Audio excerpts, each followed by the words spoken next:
All right, welcome back on my Legendary Traders and Entrepreneurs. If you guys are new to this channel, my name is G.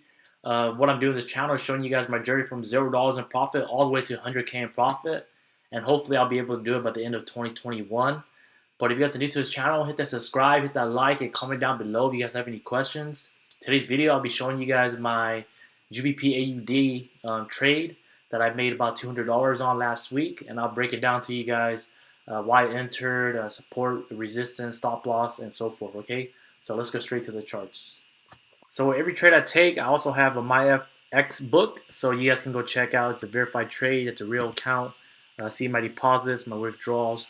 I'm thinking of withdrawing my $2,000 just for first time withdrawal, just for a reward for myself.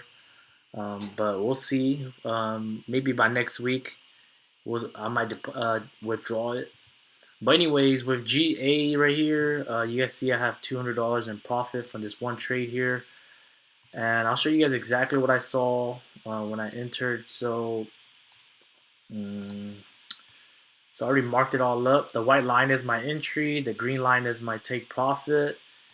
But as you guys know, I don't take a hard take profit. I don't just set a take profit. I do a trailing stop loss. So I wait for price to close above that line, and then I'll do a trailing stop loss. That's what that line is for. And then I'll show you guys my stop loss. Basically, it's just below the moving average, either 50 or 200 on the daily. But anyways, price bounced to the moving average 50 here. And if you guys haven't seen my other videos, I go check the other time frames and make sure there's support and resistance, and it's trading with the trend. So, but today I'll just focus on the M15 for you guys. So it came and bounced here, and then I just took a buy. So I was just aiming for, or my first take profit was about 23 pips here, and then it literally almost hit my take profit. But like I said, I don't set a hard take profit to close me out. I put a line there, and I do trailing stop loss after. So I wait until price breaks that zone, and then I'll do a buy, or not buy, do a trailing stop loss. So price came, and then even though it hit the stop loss line here, you go on the daily. The reason why I didn't close my trade was because it never closed below the MA50. Not only that, but I go and look on the support resistance if it breaks a zone. So really, even though I put an alert here, this red line was where I put my alert. I'm really looking for it to break this zone right here, for it to be actually closing. But my alert was about right here. I put an alert on my FX or my Forex alerts on, if you have an Android or Apple, you can get that on the App Store or the Google Play Store. Yeah, but anyways, let's go back to it.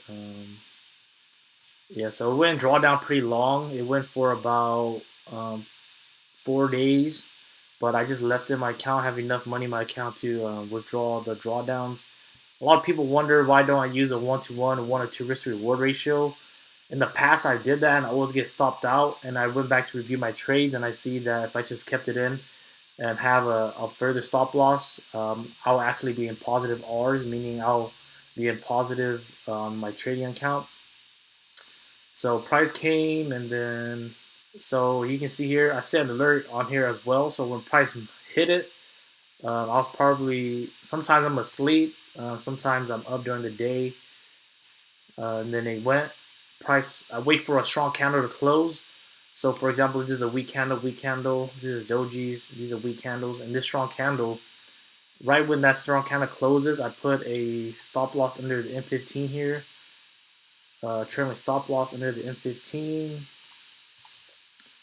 And then this green line right here is my, like, a stronger resistance. This is like, for example, this is just a little trend that I was trying to catch, or the area where I do a trailing stop loss.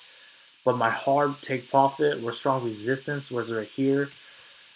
So you can see, like, if you just, I look to the left a little bit to find support resistance. This was a week ago, so I forgot if I looked at other time frames, but I for sure looked on the M15. So all I saw was this right here. So when I entered here, I saw this peak right here. I'm okay. I'm just gonna set a strong resistance line right there. So I did, and it was actually pretty perfect where price stopped, which is, it doesn't happen all the time, but you can see it still rallied up, but it's fine. I just capture what I can in the market. Like I said, you can't capture every move in the market. You just do the best you can. And then trail and stop loss here. When price got closer to this line up here, which is my strong area, what I did was I go to M5. Once it gets closer to my area, since it's such a big candle, I don't want to put my stop loss, trailing stop loss here, because then I will be losing all of this if it pulls back, and that's exactly what it did. So I went to M5. So then I came to the M5. You can see here. Then was it this candle that I put it under? I think it was this candle. Yeah, 25. It was under this strong candle right here. So it was top heavy here on this candle. That's where I put my stop loss, trailing stop loss under there, and it knocked me out. And it just went down back to my entry, and then went back up, bounced off the 200 probably on the M5. Every time, sometimes I review my trade, I try to capture all of it, but then sometimes if I do it that way, then I might lose, or it might go all the way opposite of me, or it might take a couple weeks. So I just want to take my profits quickly, and yeah, just take what I can from the market. Don't be greedy, be patient, and yeah, that's the breakdown of my GBPAUD of $200. If you guys want to see my breakdown of Euro USD, where I made $166, make sure to subscribe and like, so I'll be showing you guys more videos on it. But thank you guys all for watching, and I'll see you guys next time.